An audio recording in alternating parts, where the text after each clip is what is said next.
பூரிக்கு அருமையான side dish என்ன மசாலா பண்ணலாம். அதுக்கு அரைக்கிறதுக்கு தேவையானதெல்லாம் வதக்கிக்கலாம்.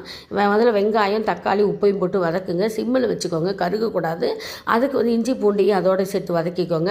அப்புறம் மஞ்சத்தூள், மிளகாத்தூள், கொத்தமல்லி பொடி, அதுக்கப்புறம் கரம் மசாலா, அதுக்கப்புறம் ஜீரகப்பொடி கொஞ்சம் போட்டு நல்லா வதக்கிக்கோங்க. உப்பு போட்டால் தான் நல்லா வதங்கும், அதனால் உப்பையும் போட்டுருங்க. இதில் கொஞ்சம் உப்பு போட்டு வதக்கிக்கோங்க. அப்புறம் ராத்திரியே ஊற வச்ச சென்னா மசாலா ராத்திரியே ஊற வச்சிடணும். இல்லாட்டி காலையில் ஊற வச்சோன்னா 8 மணி நேரமாவது ஊறணும். அது சென்னா மசாலா அதை கொத்துக்கல்லையை குக்கரில் வேக வச்சு நல்லா 5 விசில் விட்டு இறக்கி வச்சுக்கோங்க. அதுக்கப்புறம் அந்த தண்ணியை கீழே கொட்ட வேண்டாம்.